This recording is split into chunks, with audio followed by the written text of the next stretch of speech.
Hey, greetings, friends. This is Chuck Brochet from Salt in the Valley. Here's our question for today. How can a person be redeemed from the fall? Well, the Book of Mormon in Ether 3:14 says, "Because thou knowest these things, ye are redeemed from the fall." Well, knowest what things? Things like seeing the finger of Jesus, or that Jesus is the Father in the next verse. You see, the Mormon Church believed Lucifer in Genesis, that you can become a god. And it sees the fall as a blessing, as the opportunity to choose between good and evil, giving the ability to have children, and a chance to become worthy for exaltation. See 2 Nephi 2:22 through 25, or the Pearl of Great Price, Moses 5:10 and 11. Did God give two opposing commands? In A New Witness for the Articles of Faith by Bruce McConkie said Adam and Eve had to break the lesser commandment and incur the fall in order to fulfill the greater commandment, page 91. But the Book of Mormon says, "I know that the Lord giveth no commandments unto the children of men, save he shall prepare a way for them, that they may accomplish the thing which he commandeth them," 1 Nephi 3:7. Picture a driving instructor saying, "Turn right, turn left."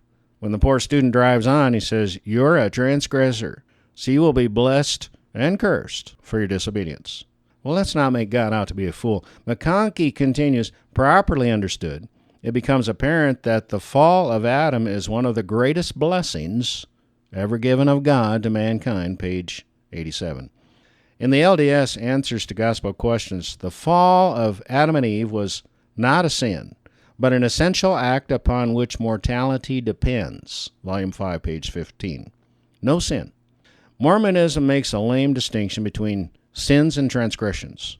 The fall of man came as a blessing in disguise. I never speak of the part Eve took in this fall as a sin, nor do I accuse Adam of a sin. It is not always a sin to transgress the law. Joseph F. Smith, Doctrines of Salvation, volume 1, page 114.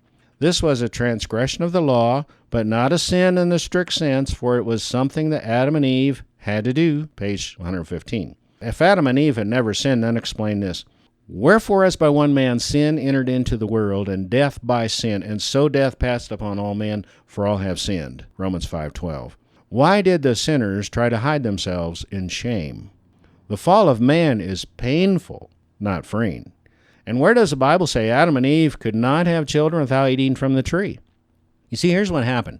2 Corinthians 11:3 and 4. "For I fear lest by any means, as the Spirit beguiled Eve through his subtlety, so your minds should be corrupted from the simplicity that is in Christ."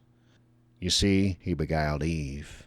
And it goes on, "For he that cometh preacheth another Jesus, whom we have not preached. Or if you receive another spirit, which we have not received, or another gospel, which ye have not accepted, you might well bear with him."